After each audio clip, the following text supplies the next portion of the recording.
प्रिय प्रेमियों, आज हम विवेकी पुरुष के विषय में बताएंगे कि विवेकी पुरुष कौन होता है,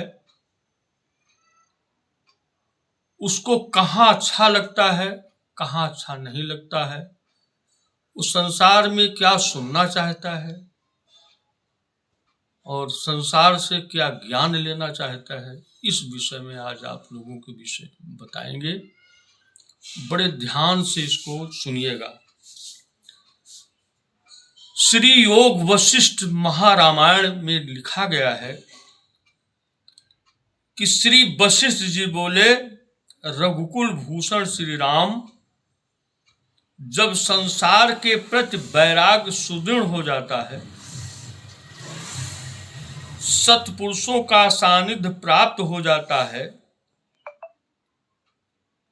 योगों की तृष्णा नष्ट हो जाती, भोगों की तृष्णा नष्ट हो जाती है, पांचों विषय नीरस लगने लगते हैं, शास्त्रों के तत्वों मास आदि महावाक्यों का यथार्थ बोध हो जाता है, आनंद दुख स्वरूप आत्मा की अपरोक्षानुभूत हो जाती है, तब विवेकी पुरुष एकमात्र आनंदमय में मग्न रहता है और अन्य भोगों से उपराम हो जाता है।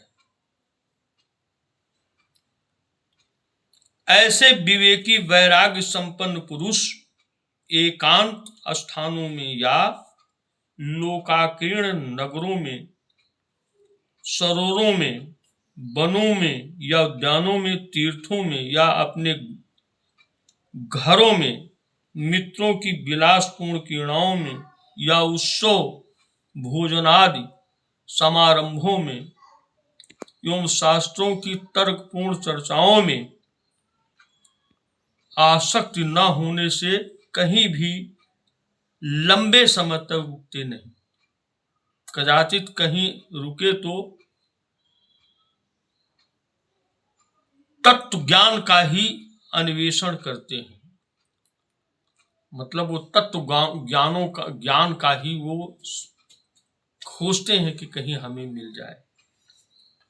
वे विवेकी पुरुष पूर्ण शांत, इंद्रिय निग्रह, स्वात्माराम, मौनी और एकमात्र विज्ञान स्वरूपा ब्रह्म का ही कथन करने वाले होते हैं। अभ्यास और वैराग के बल से वे स्वयं परमानंद स्वरूप परमात्मा में विश्राम पा लेते हैं। वे मनोत्कय की पूर्ण अवस्था में आरूढ़ हो जाते हैं। जिस प्रकार हृदयहीन पत्थरों को दूध का स्वभाव नहीं आता, उसी प्रकार इन अलौकिक पुरुषों को विषयों में रस नहीं आता।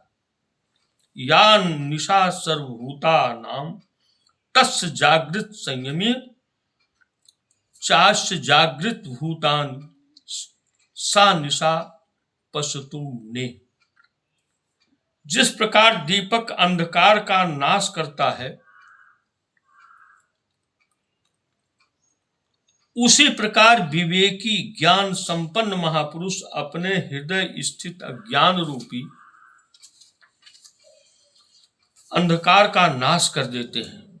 बाहर के राग दोष शोक भय आदि दूर हटा देते हैं। जिसने तमोगुण का सर्वथा अभाव है, जो रजोगुण में से रहित है, सतोगुण से भी पार हो चुके हैं, वे महापुरुष गगन मंडल में सूर्य के समान साक्षात परमात्म स्वरूप है। सर्व जीव प्राणी समग्र चराचर सृष्टि स्वेच्छानुसार उपहार प्रदान करके उन आनंद स्वरूप आत्मदेव की ही निरंतर पूजा करते हैं। अनेक जन्मों तक जब ये आत्मदेव पूजित होते हैं, तब ये अपने पुजारी पर प्रसन्न होते हैं प्रसन्न बने हुए ये देवाधिदेव महेश्वर स्वरूप आत्मा पूजा करने वाले ही शुभ कामना से उसे ज्ञान प्रदान करने के लिए अपने पावन दूत को प्रेरित करते हैं।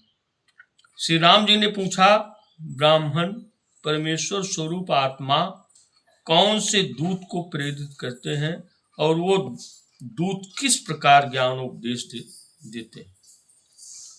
श्री वशिष्ठ जी बोले, रामभद्र आत्मा जिस दूत को प्रेरित करता है उसका नाम है विवेकी। वो सदा आनंद देने वाला है।